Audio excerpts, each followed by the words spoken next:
కురుక్షేత్రంలో రథం పక్కన ఒరిగి ఉన్న కర్ణుడి వద్దకు కృష్ణుడు వెళ్ళగా కర్ణుడు ఇలా అన్నాడు: ఓ కృష్ణ, నా జీవితం అంతా కష్టాలే. నన్ను కన్న తల్లి కనికరం లేకుండా నన్ను వదిలేసింది. జీవితం అంతా సూతకులం వల్ల మాటలు పడాల్సి వచ్చింది. నా దానగుణంని ఆసరా చేసుకొని ఇంద్రుడు నా కవచాన్ని తీసుకెళ్ళాడు. భూతల్లి, నా తల్లి ఇద్దరూ నాకు శాపాలే అయ్యారు. నా కన్న తల్లి తన పిల్లల ప్రాణాలు దానంగా ఇవ్వమని కోరుకుంది. ఇంత చేసినా నాకు ఇటువంటి మరణం ఇవ్వడం నీకు ధర్మమా అన్నాడు. అప్పుడు శ్రీకృష్ణుడు నవ్వి ఇలా అన్నాడు: కర్ణ, నీ జీవితం కూడా నాలాంటిదే. నేను పుట్టకముందే నా కోసం మరణం ఎదురు చూసింది. మేనమామ వల్ల తల్లిదండ్రులను వదిలి వెళ్ళాల్సి వచ్చింది. యాదవ కులంలో పెరిగాను.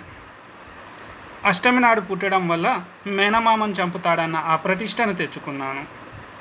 ఇంత జరిగినా నేను ఏనాడైనా ధర్మం వెంటే నిల్చున్నాను. నీవు మాత్రం అధర్మం వైపు వెళ్ళావు.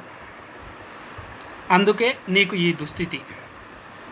మన జీవితంలో ఎన్ని కష్టాలు వచ్చినా మన గమనమే గమ్యానికి మార్గం. ధర్మో రక్షతి రక్షితః.